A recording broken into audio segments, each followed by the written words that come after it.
After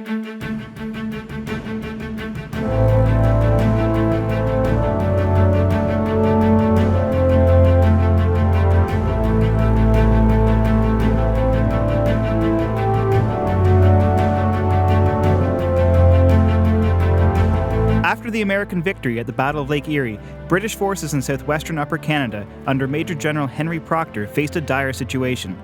A much larger army under William Henry Harrison was on its way, and with the Lake Fleet destroyed, Proctor had no chance of resupply or reinforcements. He felt his only option was to retreat to Burlington Heights and regroup with the British forces there. But Britain's native allies, led by the legendary Shawnee war chief Tecumseh, would not leave the area so easily.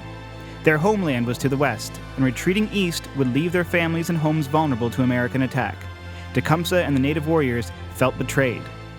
Tecumseh railed at Proctor, comparing him to a fat animal with its tail between its legs. The First Nations warriors wanted to make their stand here at Fort Amherstburg, but Proctor finally managed to convince Tecumseh and about 500 warriors that retreat was the best option. The British and their native allies rushed along the Thames River until the water became too shallow for their large bateau near a Christian Lenape village called Moraviantown. On October 5, 1813, Proctor and Tecumseh decided to make a stand along the Thames River near the present-day village of Thamesville, Ontario. Proctor lined his men along the road, using the river to protect his left flank, while Tecumseh and his warriors would attack from the woods and swampy area to the right. It was a desperate gamble. The American general, William Henry Harrison, ordered about 1,000 mounted Kentucky volunteers to charge straight at the 800 British redcoats who were standing in plain sight. The British fired a shot, but the line broke under the charge.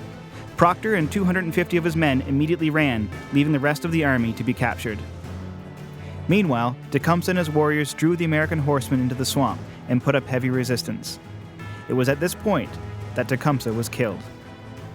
There are many conflicting stories of how Tecumseh died, but American Colonel Richard Mentor Johnson took credit for the deed and later went on to become Vice President of the United States. It is believed that Tecumseh was killed somewhere near this spot, but no one knows for sure. His body was never recovered. Some witnesses claim that he was skinned by American militiamen. Others claim that he was whisked away by his fellow warriors and buried in a secret grave. The death of Tecumseh remains one of the most enduring mysteries of the War of 1812. The Battle of the Thames was a decisive American victory that brought Michigan and the Old Northwest back under American control. Though fighting would go on, there were no more major battles along the Detroit frontier, and the American forces in the region turned their attention to attacking the First Peoples. Though they would continue to resist, the dream of a Confederacy of the First Peoples was over.